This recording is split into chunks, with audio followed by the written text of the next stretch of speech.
това е основното при мен, като усещане за нещата. Всъщност тази книга е едно съзнателно потапяне в този филм, който гледах, който предполага, нали, да се напише. Тогава по това време, нали, точно влезнах да уча кинознание по-точно и се пишеха, нали, аналитични текстове, свързани с филмите. И аз така, този филм в мен предизвикваше желание да пише аналитичен текст, а по-скоро да напише някаква поезия, която да е потапяне в самата картина да учи. И всъщност много се радвам, че успях да, поне по мое мнение, да влезна във филма през това, което авторът е искал да почувствам, а не през разума и през осмисленето, което е последствие. Просто аз чисто интуитивно влезнах във филма и даже заживях в него за известен период от време. И не знам дали има много книги писани по този начин, но това е. Ами, аз предполагам, че ще изразя мнение на всички тук присъстващи, като благодаря много за изключително интересното изложение, което представя автора като един човек, мислещ оригинално, нестандартно и освен това излагаш своите мисли искрено, което означава, че няма суета човека да покаже повече от това, което е, а иска да покаже наистина това, което е. А то е много и аз вярвам, че неговата поезия заслужава много по-висока и най-вече широка отражение. Просто нашата критика го подминава, което не е редно, може би защото той стои извън, нали, обичайните литературни групички, нали, аз за тебе, ти за мене и така нататък. Това е съдбата на един човек, който гледа на поезията и изобщо на изкуството, включая киното, като начини за изразяване дълбоката лична същност, а не мисли за, нали, как ще бъде прието това, което той прави. Това не е често срещано явление и аз го поздравявам искрено, че той постъпва по този рядък, за съжаление, начин. И му желая успехи в поприщата, които него лично го интересува, защото виждаме един човек, който не върви само по един път, а по няколко едновременно. Освен това, нали, не върви по утъпкания път, не се стреми към успехи преднамерено, да не казвам името на кого, но видях в книгата му дебела роман, нали, отпред позоваване на 4, колко бяха там, автори с по едно-две изречения и нито едно българско. И аз казах на един негов приятел, защо тъй за 1000 и колко години няма ли един читав българин достоен да сложиш в твоята книга едно изречение от него? Той ми каза, това се прави за Запад. Т.е. прави се поклон. Ето, аз знам западни творци, уважавам ги, чета ги и прочее. При него няма нищо такова, за което той се плаща, естествено, защото такава една самостоятелност има висока цена, но тя пък тази висока цена и тази недооценена, за съжаление, разкрива характер. Искам да те допълня, извинявай, че прекъсвам. В смисъл на това, което каза, аз в началото тръгнах да участвам в тези среди. 90-те години участвах в четене Баня Старина с поети, които тогава бяха известни, които някои от тях сега са известни, като Петър Чуков, като Ида Даниел и доста имена, които Силвия Чонева, които тогава бяха имена. Но според мен, това, което мен отблъсна, освен това, че залитнах да отида в други сфери на изкуството, беше това, че някъде към края на 90-те години вече изкуството като цяло започна да се ребрандира. То става като бранд, като марка. Значи то почна да става бизнес и почна да става продукт. И самите кръгове също станаха като част от този продукт. Както ти каза, ние това го пишем за къде си и то се прави както се прави маркетинг стратегия. Обаче смисъл някак си на мен не ми се връзва този вариант. Но то и киното започна да става. И киното започна да става безинтересно по някакъв начин, просто защото трябва да е много предвидимо. А изкуството не е интересно, когато е предвидимо. Когато е вкарано в тази рамка. Защото то не е този продукт, в смисъл на продукт, който ние консумираме по начин, по който останалите продукти. Но в един момент всичко се превърна в това и дори нашето социално общуване се превърна в продукт, както се вижда от социалната мрежа. И всъщност хората вече те не общуват, както са общували преди, или да си говорят, те общуват през определени платени платформи, които стигна своя връх по време на пандемията от COVID, когато се каза, че няма нужда и да се виждаме, защото може през Zoom да се виждаме, то е опасно и така. И всъщност хората, някои от тях, все още има опасно да излизат, да се виждат, предпочитат през някакви екрани да се гледат.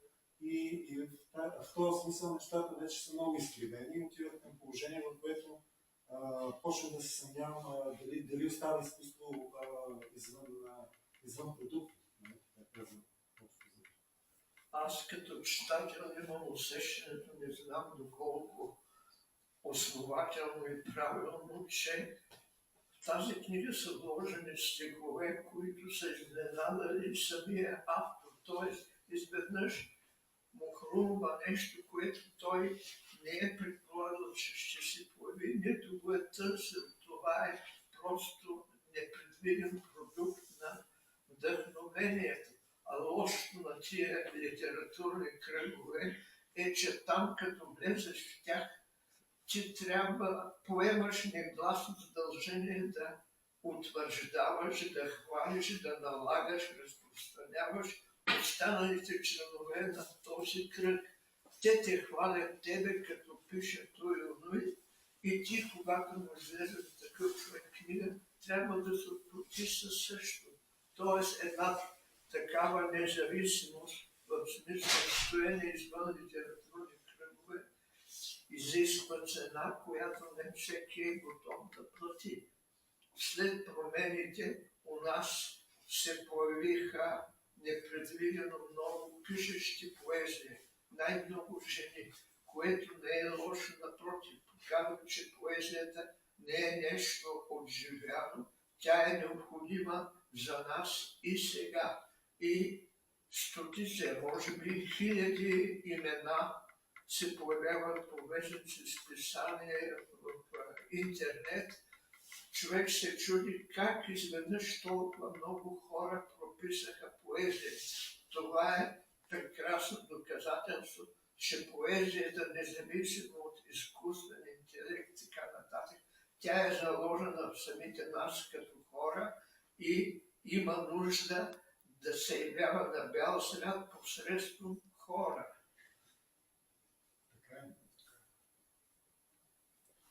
Ами, питайте го, сега ми е паднал, защото...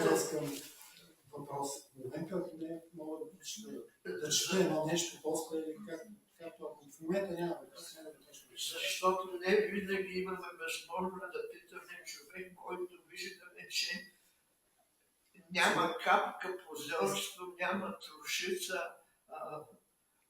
велико чувство за неповторимост и така нататък. Това е една рядка повтарям сгода, нека я използваме, като му задаваме въпроси. Стефане, Приветствам твоята самоотверженост. Аз съм така също и сам война и войн на твоята позиция. Ние така явно всяка коза на свой крак в някои от тези кръгове. Очевидно има такива хора и представители. Аз така мултифункционално действам в различни области на изкуството. Любопитен въпрос във връзка с това, което каза за филма на Бернардо Бертолучи. Движещите звукови картини ли те провокираха да пишеш тази поезия и как се случи самия процес на писане? Тоест ти гледаше и се вдъхновяваше от филма. Да разкажеш всъщност аз гледах филма един път, после го гледах, мисля, че при първия път нищо не написах. Може да съм написал нещо вече, наистина това трудно ми е да кажа, може би по дати, ако съм записал някъде, мога това да го проверя. Не съм се връщал точно да изследвам точно дали на кой път вече нещата се случваха, като имаше една невъзможност да не се случва. Тоест, аз гледах филма, имаше някакъв вид обседване от филма, от реалността и вече виждах кадри, които ги нямаше в филма. Аз мога да кажа, че филма беше отправна точка, има една такава притча за един китайски художник, който нарисува една картина, влезе в нея и завил за тръгъл и изчезнал. В смисъл, идеята ми е, че аз почнах да надграждам филма вече в моето въображение, той течеше в някакви други пътеки, други неща, които не са се случвали. И стана друг Бернардо Бертолучи. Всъщност това беше отправна точка, защото в него има заложено много силно чувство. Нали, освен, че е показана любовта, освен в варианта си, нали, между хората, нали, желанието, т.е. тази невъзможност за любов по някакъв начин, същевременно случването. Не знам, наистина, ако не сте гледали филма, е трудно да си го представите, но освен всичко това, там е показана онази атмосфера на Италия, изобщо на мястото, където поезията още от Данте и от Петрарка се заражда като някакъв триумф на преклонение пред красотата, която не се вижда точно, но се усеща и това е изключително трудно да се предаде с кадри, което Бертолучи е направил. Но той в повечето му филми успява да се справи, както малкия Буга също императора. Там смисъл, той работи на едно нали, интуитивно ниво, което отключва нали, в тебе. Това те е вдъхновило. Да, и това много, много ме вдъхнови. Вече аз в един момент знаех наизуст и репликите и всичко. Другото нещо е, че самат главния образ, който е на Лив Тайлър, също беше за мен интересен като Джереми Айрон. Също и всъщност срещата понеже аз много исках по това време да ходя да живея в Америка. И това беше по-скоро погледът на една американка, т.е. на американското, което всъщност вижда Европа по един начин, който е различен от това, което е Джереми Айронс и тези европейските образци. Нали? Даже в момента, в който тя пристига в тази хижа, не хижа, но къща в Тоскана, и един от художниците, който всъщност се развежда там и обяснява, като дойдохме тук нямаше нищо. Всичко направих, нямаше ток, нямаше нищо. И тя казва, защо ли беше на видеото тук? Заради традицията. И тази традиция всъщност американката и въобще американците трудно я разбират. Те могат да я виждат в музей, но някакси, може би наистина, да си говорим за Европа и за европейските, какво е Европа, какво се случва ценности. И всъщност си мисля, че наистина Европа е точно това. Тя е една традиция, която всъщност интуитивно може да усетиш дори в природата, в много неща. В смисъл архитектура, природа. Там има неща с архитектура, с фрески, с история, в смисъл с лица, които са, нали, може би, в смисъл част от кадрите, както се случват сега, нали, имат препратки към 13 век или по-назад. В смисъл, може би тази историчност на Европа е нещо, което е уникално, нали, смисъл, и което всъщност трудно бива разбирано от по-съвременния свят, който, но за съжаление Европа започва да се отказва по някакъв начин от този вид. Нали, тя иска да е модерна по някакъв такъв начин. всъщност почва да копира Америка, всъщност преди това беше обратното. И така. Нека да чуем, че Да. нещо